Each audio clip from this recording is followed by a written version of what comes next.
Praise the lord. Welcome to కృపావార్త సమయం. ఈ నూతన దిన శుభములు మనకందరికీ కలుగునుగాక. ఈ దినం దేవుడు మనకిచ్చిన కృపావార్త కీర్తనల గ్రంథము 8వ కీర్తన 1వ వచనము. యెహోవా మా ప్రభువా, ఆకాశములలో నీ మహిమను కనపరచువాడా, భూమి యందంతటా నీ నామము ఎంత ప్రభావం గలది. దేవుడిచ్చిన కృపావార్తను బట్టి దేవునికి వందనములు. 1922వ సంవత్సరం జూలై 12వ తారీఖున సైంటిస్టులు స్పేస్ నుంచి ఒక కొత్త ఇమేజెస్ కోసం టెలిస్కోప్లో చూస్తూ ఉన్నారట. అయితే ఆ టెలిస్కోప్లో నుంచి వాళ్ళకి ఒక అద్భుతమైనటువంటి దృశ్యం కనబడింది. అది ఎలాంటి అద్భుతం అంటే అత్యాశ్చర్యకరమైనటువంటిది, అద్భుతమైనటువంటిది. ఆ ఇమేజ్ ఎలా ఉందంటే చాలా అద్భుతంగా ఉంది, కలర్ఫుల్గా ఉంది. దాన్ని ఏమంటారంటే కరీనా నెబులా అని అంటారు. అయితే అలాంటిది ఎప్పుడు వారు చూడలేదట. ఆ పిక్చర్ని వారు చూసినప్పుడు సమ్వేర్ ఎక్కడో ఏదో జరుగుతోంది, ఏదో మన కొరకు ఎదురు చూస్తుంది అన్నట్లుగా వారు ఫీల్ అయ్యారు. ఒక ఆస్ట్రానమర్ అన్నాడట, ఎక్కడో ఏదో మనకు తెలియనిది, అద్భుతమైనది మన కొరకు ఎదురు చూస్తున్నది అన్నట్లుగా మాట్లాడినట్లుగా అక్కడ రాయబడి ఉంది. అంటే ఆ నాసా వారు రాశారనమాట. మీరు చూస్తున్నటువంటి ఈ పిక్చర్లో అదే చూస్తున్నారు, కరీనా నెబులా అనేది. ఇది గూగుల్లో నుంచి తీసుకోబడినటువంటి పిక్చరు. మనము చాలాసార్లు దేవుణ్ణి చూస్తూ ఉంటాము. అయితే దేవుణ్ణి సరైనటువంటి రీతిలో చూడము. దేవుడు అంటే ఒక గొప్ప దేవుడు, శక్తిమంతుడు అని చూస్తాము. కానీ ఆయన చేసే మహత్కార్యాలను గుర్తించని స్థితిలో ఉంటాము.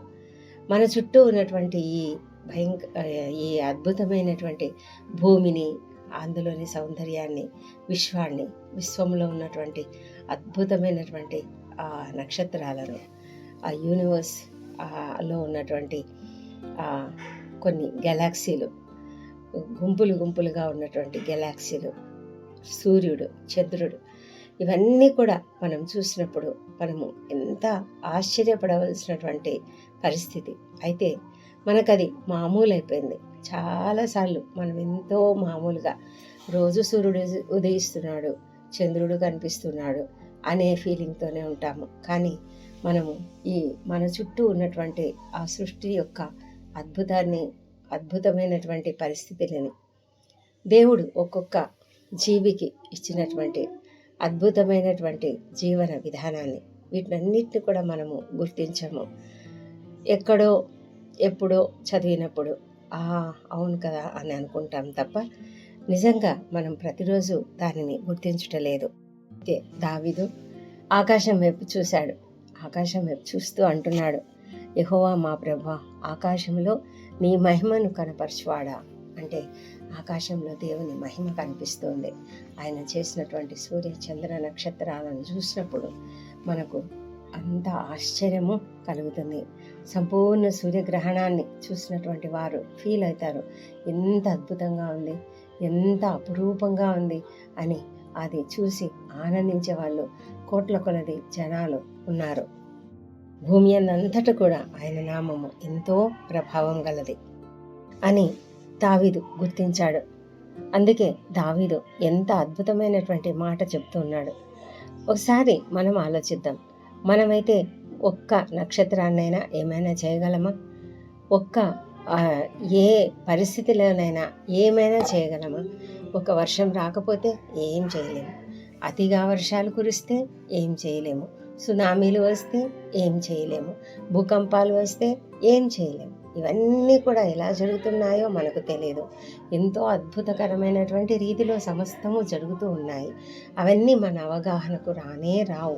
ఇంత అద్భుత రీతిలో దేవుడు జరిగిస్తూ ఉన్నాడు. మరి దేవుని యొక్క గొప్పతనాన్ని మనం గ్రహిస్తున్నామా? దేవుని యొక్క మహా ఔన్నత్యాన్ని మనము గ్రహిస్తున్నామా? దావీదు గుర్తించాడు. అందుకే అంటున్నాడు,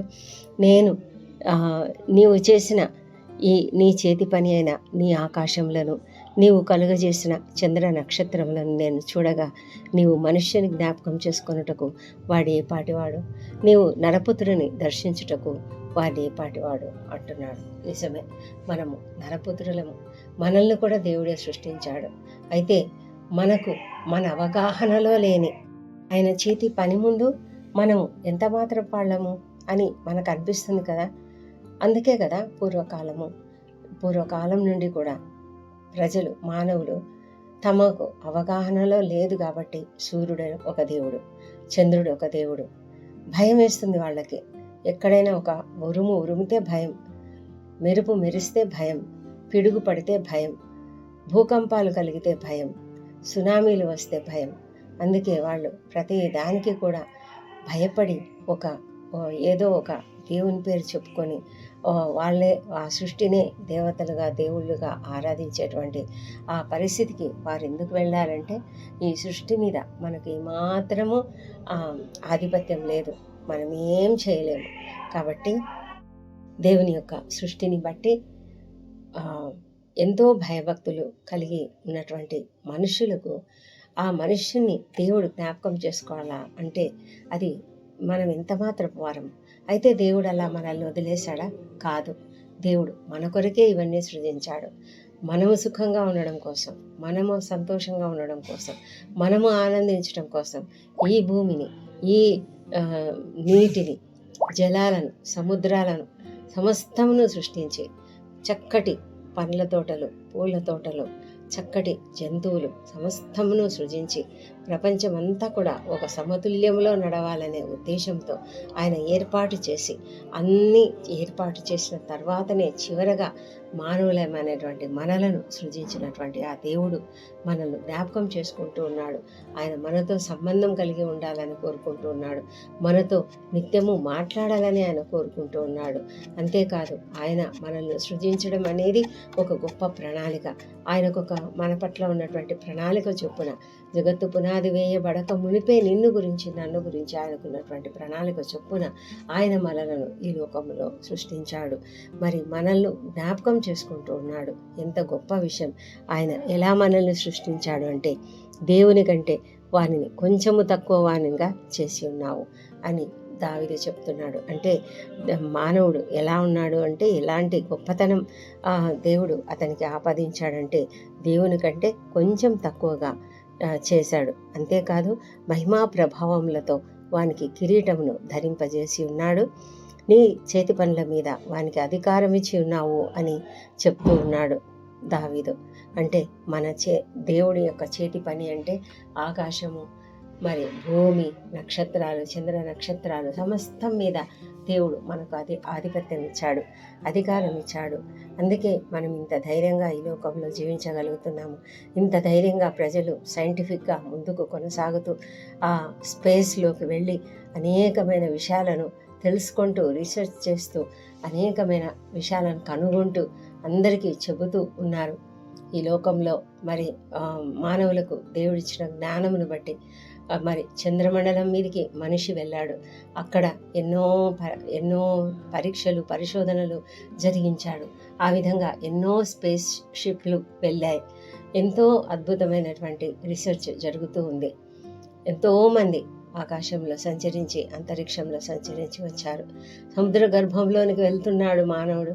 అక్కడ కూడా ఏవేవో కనుగొంటూ ఉన్నాడు. సునామీలు ఎలా వస్తాయో కనుక్కుంటున్నారు, భూకంపాలు ఎలా వస్తున్నాయో కనుక్కుంటున్నారు. మరి వాటికి తగినటువంటి చర్యలు తీసుకోవడానికి కూడా, జాగ్రత్తలు తీసుకోవడానికి కూడా వారు ఏర్పాట్లు చేసుకుంటూ తమదైనటువంటి ఆ జ్ఞానముతో సమస్తం చేస్తూ ఉన్నారు. డాక్టర్లుగా చదివి అనేక మంది మానవులకు వస్తున్నటువంటి ఆ వ్యాధులు ఏంటో, వాటికి ఎలాంటి చికిత్స అందించాలో, ఏ విధంగా సర్జరీస్ చేయాలో ఇవన్నీ కూడా వాళ్ళు గ్రహించగలుగుతున్నారు. అదంతా కూడా కేవలము దేవుడు మనకిచ్చినటువంటి ఆధిపత్యము, ఆధిక్యత. ఇలాంటి గొప్ప ఆధిపత్యం కలిగినటువంటి మనము దేవుని పట్ల కూడా ఎంతో దయ, ఎంతో భయము కలిగి మనము జీవించవలసిన వారమై ఉన్నాము. ఆయన పట్ల భయభక్తులు మనం కలిగి ఉండాలి. ఆయనను స్తుతించాలి, ఆయనను కీర్తించాలి, ఆయనను ఆరాధించాలి. అంతేకాదు, దేవుడు మనలందరినీ కూడా, మనం పాపం జీవితంలో ఉన్నాము, వాటి నుంచి మనల్ని, ఆ జీవితం నుంచి విడుదల ఇవ్వడానికి, ఆ జీవితంలో నుంచి మనల్ని రక్షించడానికి తన ఒక్కడే కుమారుడైన యేసుక్రీస్తుని లోకానికి పంపించి ఆయనను ఆయనను శిలువ పైన బలియాగం చేయటం ద్వారా మనకు విమోచన, శాప విమోచన, పాప క్షమాపణ సమస్తమును జరిగించి మనకు దేవుని దగ్గరకు వచ్చేదానికి మార్గము చూపించి నడిపిస్తూ ఉన్నాడు. అంతేకాదు ఆయన ఇంకా ఎక్కువగా కోరుతున్నాడు ఏంటంటే, ఒక దినం ప్రభువైన యేసుక్రీస్తు తిరిగి వస్తాడు. అప్పుడు ఆయన అందరినీ తన వైపు ఆకర్షిస్తాడు. మరి మనము నమ్మిన వారమైతే తప్పకుండా ఆయనతో పాటు ఎత్తబడతాము. అది ఒక గొప్ప అద్భుతకరమైనటువంటి సన్నివేశము. ఆ అనుభవము మనం అందరం కలిగి ఉండాలని దేవుడు ఎంతగానో కోరుకుంటూ ఉన్నాడు.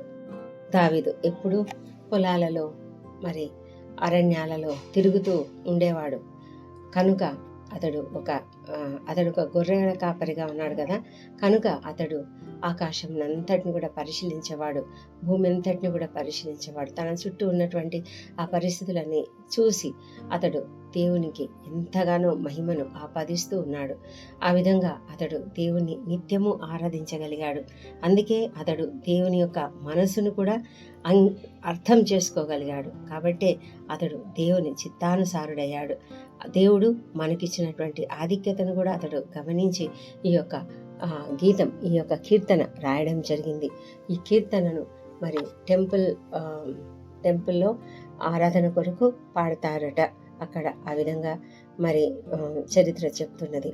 మరి అలాంటి గొప్ప ఆధిక్యతను దావీదు కలిగి ఉన్నాడు. ఆ విధంగా మనం కూడా దేవుని యొక్క ఆధిక్యతను, ఆధిపత్యాన్ని, సార్వభౌమ అధికారాన్ని, ఆయన యొక్క గొప్పతనాన్ని, మహిమా ప్రభావములను గమనించి ఆయనను ఆరాధించి, ఆయనను స్తుతించి, ఆయనను గొప్ప చేయాలి. అంతేకాదు ఈ లోకంలో మనకు దేవుడు అనుగ్రహించినటువంటి ఏ ఏ పనులు దేవుడు మనం చేయాలని నిర్ణయించాడో అవన్నీ కూడా చేసి దేవునికి మహిమకరంగా జీవించడానికి దేవుడు మనకు కృప అనుగ్రహించుడుగాక. దేవుడి కృపావార్తను దీవించుడుగాక. సర్వాధికారివి, సార్వభౌమం అధికారం కలిగినటువంటి గొప్ప దేవాది దేవుడవు తండ్రి, ప్రభా, నీకు అసాధ్యమైనది ఏదీ లేదు. ఇంత గొప్ప దేవుడవు. ఈ లోకాన్ని, ఈ సర్వలోకాన్ని, ఆకాశములను, మహాకాశములను, విశ్వమును, చంద్ర నక్షత్రములను, ఈ లోకంలో అనేకమైన మృగాలను, చెట్లను, సమస్తమును కూడా సృష్టించి తండ్రి ఎంత అద్భుత రీతిగా దీనిని నడిపిస్తున్నావు. ఈ సౌర కుటుంబాన్ని చూస్తే ఎంతో ఆశ్చర్యం. అది ఎందుకు అంత చక్కగా ఒక ప్రణాళికాబద్ధంగా ఆకాశంలో తిరుగుతూ సంచరిస్తూ తండ్రి ఈ లోకంలో సీజన్స్ ఏర్పడడానికి తండ్రి ఎంతో గొప్ప అద్భుతమైనటువంటి పనులు చేస్తూ ఉండగా ప్రభా, ఆ అద్భుతాలన్నీ కూడా చూస్తూ మేము నిన్ను ఆరాధిస్తున్నాం తండ్రి. ప్రభా, నీకే ఘనత, మహిమ, ప్రభావంలో ఆరోపిస్తున్నాము. అంతేకాదు ప్రభా, నువ్వు మా కొరకు సృష్టించినటువంటి ఈ లోకాన్ని ఎంతగానో సృష్టించినటువంటి ప్రతి దాని మీద కూడా మాకు అధికారం ఇచ్చి ఉన్నావు. అందుని బట్టి కూడా నీకు వేలాది స్తోత్రములు ప్రభానైనా. మరి ఆదాము తండ్రి తన యొక్క ఆధిపత్యాన్ని కోల్పోయి ఈ లోకంలోనికి పాపము రావడానికి కారణమయ్యాడు. అయితే తండ్రి, మేము తెలుసుకొని మేము సబ్మిసివ్గా అంటే నిన్ను అంగీకరించి నీకు విధేయులుగా జీవిస్తూ ఈ లోకంలో మేము చేయవలసిన పనులన్నీ చేయగలగడానికి సహాయం చేయండి తండ్రి. మాకు చేత కానివి మేమేమి చేయలేము, కానీ ప్రభానైనా నీవు మాకు ఇచ్చినటువంటి ఆధిక్యత, మీరు మాకు ఇచ్చినటువంటి తలాంతులు, మీరు మాకు ఇచ్చినటువంటి సమస్తమైనటువంటి శక్తి బలములను బట్టి తండ్రి మేము నిన్ను మహిమపరిచే విధంగా జీవించడానికి మాకు సహాయం చేయమని నీ సన్నిధిలో ప్రార్థిస్తున్నాం. మా ప్రభా తండ్రి, గొప్పదేవ, మేము నరమాతురులం, మమ్మల్ని జ్ఞాపకం చేసుకోవడానికి మేము ఏ పాటి వారం తండ్రి. అయినా ప్రభా, నువ్వు మమ్మల్ని జ్ఞాపకం చేసుకొని మమ్మలను తండ్రి రక్షణలోనికి తీసుకురావడానికి నీ ఒక్కడే కుమారుడైన యేసుక్రీస్తును బలిగా అర్పించావు ప్రభా. అందును బట్టి కూడా నీకు వేలాది స్తోత్రం చెల్లించుకుంటున్నాము. మా తండ్రి దేవ, నీవు ఇచ్చినటువంటి గొప్ప కృపను బట్టి నీకు వందనం చెల్లించుకుంటున్నాము తండ్రి. ఆ విధంగా జీవించడానికి మీరు మా కృప చూపించమని కూడా వేడుకుంటున్నాము. మా ప్రభా తండ్రి, ఈ పెద్దల కడ నీ సన్నిధిలో ప్రార్థిస్తుండగా మా ప్రార్థన ఆలోకించమని వేడుకొంచున్నాము. మా అపరాధములను అన్నింటినీ క్షమించము తండ్రి. ఇతరుల నాడుగా చేసిన అపరాధములను మేము కూడా క్షమిస్తున్నాము. మా ప్రభా తండ్రి, ఈ ఉదయకాలంలో మా పనులలో మాకు తోడుగా ఉండవు. నీకు మహిమార్థంగా మేము జీవించడానికి సహాయం చేయండి తండ్రి. మా ప్రయాణములలో క్షేమమును భద్రతను అనుగ్రహించండి. మా దేవ విద్యార్థులను దీవించండి. అనేక మంది తండ్రి అనేకమైన కాంపిటేటివ్ ఎగ్జామ్స్ రాస్తున్నారు. వారికి అందరికీ మంచి విజయం అనుగ్రహించమని ప్రార్థిస్తున్నాం. ఇంతవరకు విజయం పొందినటువంటి వారు మరి రాబోయే కొత్త కోర్సులలో చేరడానికి సిద్ధపడుతుండగా వారికి మంచి అవకాశాలు దయచేయమని ప్రభా నిన్ను ప్రార్థిస్తున్నాము తండ్రి. ఎవరెవరైతే ఇంటర్వ్యూలకు హాజరవుతున్నారో వారికి విజయం అనుగ్రహించండి. తప్పకుండా ఉద్యోగాలు అనుగ్రహించండి ప్రభా. నిరుద్యోగులకు ఉద్యోగములు దయచేయండి ప్రభా. వారిలో ఉన్నటువంటి భయంకరమైన నిరాశ నిస్పృహలన్నింటినీ తొలగించమని ప్రార్థిస్తున్నాం తండ్రి. మా తండ్రి దేవా, మరి మీరు అద్భుతం చేయగలిగిన శక్తిమంతుడు. వారి పట్ల మీరు అద్భుతం చేసి వారికి ఒక మార్గము తెరవమని ప్రార్థిస్తున్నాము. ఆర్థిక ఇబ్బందులతోనూ అనారోగ్య అప్పుల బాధతోనూ బాధపడుతున్నటువంటి వారిని దీవించి వారికి తప్పకుండా విడుదల అనుగ్రహించమని ప్రార్థిస్తున్నాం ప్రభా. మా తండ్రి వివాహ ప్రయత్నం సఫలం చేయమని వేడుకొంచున్నాం తండ్రి. సంతానం కొరకు ప్రార్థిస్తున్న ప్రతి ఒక్కరిని కూడా దీవించి నాయన వారి పట్ల మీ యొక్క కృపను చూపించండి. వారికి ఉన్నటువంటి కష్టమును ప్రభా మీరు ఎరిగినటువంటి దేవుడు, వారి మనసులను అర్థం చేసుకోగలిగిన దేవుడు. వారిని దర్శించండి తండ్రి. వారిలోని పునరుత్థాన శక్తిని ప్రవేశపెట్టమని ప్రార్థిస్తున్నాము తండ్రి. చక్కటి సంతానంను వారికి అనుగ్రహించమని ప్రార్థిస్తున్నాం ప్రభా.